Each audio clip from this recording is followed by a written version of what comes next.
राधे राधे भक्तों, आप सभी का स्वागत है आपके अपने YouTube चैनल संदीप भक्ति ज्ञान गंगा में। भक्तों, आप सभी को अहोई अष्टमी की ढेरों शुभकामनाएं। भक्तों, मैं आपको बेसिक सी सामग्री दिखाने वाली हूं जो अहोई अष्टमी की व्रत पूजन में लगता है। तो देखिए, हमें सबसे पहले इस प्रकार से चौकी चाहिए होती है।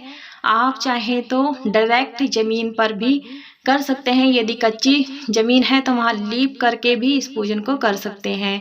और इस तरह से चौकी पर बिछाने के लिए लाल वस्त्र चाहिए, लाल या पीला।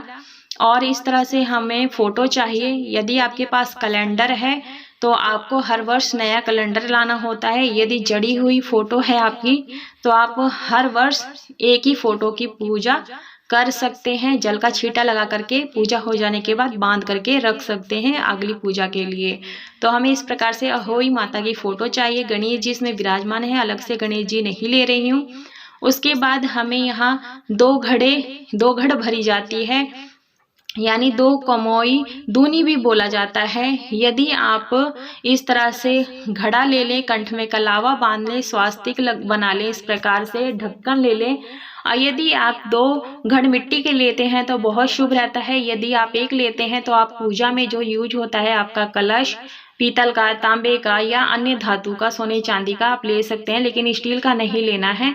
उसमें भी आप स्वास्तिक और कलावा बना लें और रख लें। इस तरह से दो घड़ भरी जाती है। कई लोग अनाज भरते हैं, कई जल भरते हैं दोनों घड़ों में, और अनाज के लिए अलग से बर्तन रखना होता है। आप मिट्टी का करवा भी ले सकते हैं। अब देख लेते हैं पूजा की थाली में हमें क्या चाहिए। तो हमें यहाँ गेहूं इस पूजा में विशेष रूप से प्रयोग में लाया जाता है।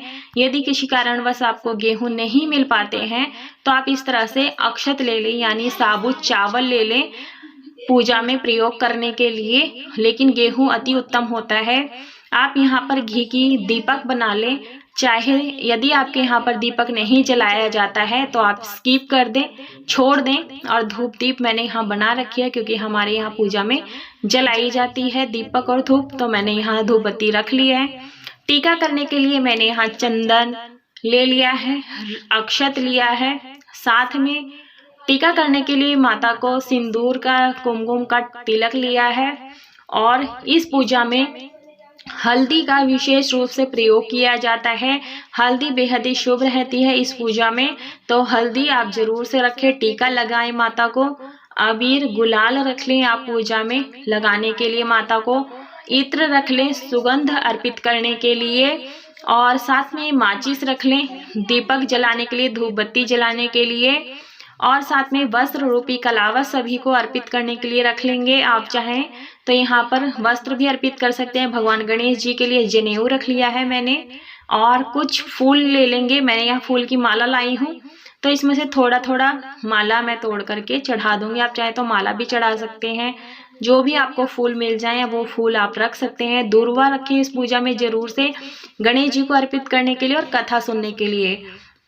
माता को चुनरी उड़ाने के लिए मैंने लाल रंग की एक चुनरी ली है। और इस तरह से इस पूजा में जो मुख्य पूजा होती है स्याहू माता की, जिसके संतान होती है तो उसे विशेष रूप से बनवा लिया जाता है।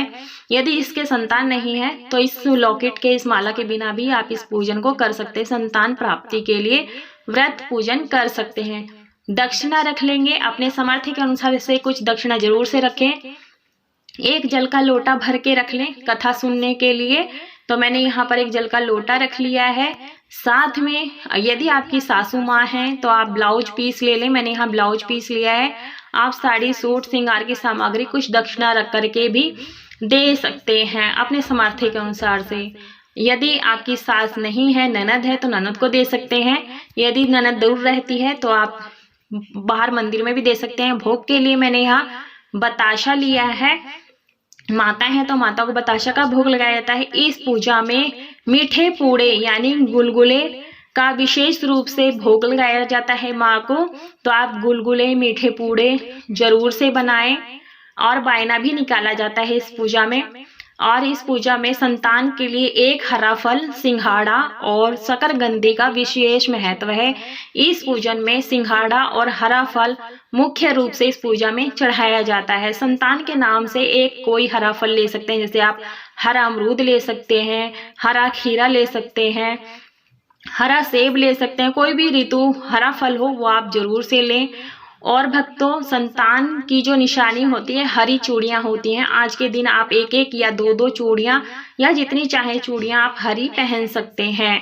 तो भक्तों, ये चीजें आप पहले से ही नोट कर लें और एक दिन पहले ही एकत्रित कर लें, उसके बाद आप पूजा करें। कहीं कहीं ये पूजा सुबह सुबह तक दोपहर तक की जाती है, कई लोग शाम तक करते हैं। निर्जला व्रत किया जाता है, जैसे करवा चौथ का व्रत किया जाता है।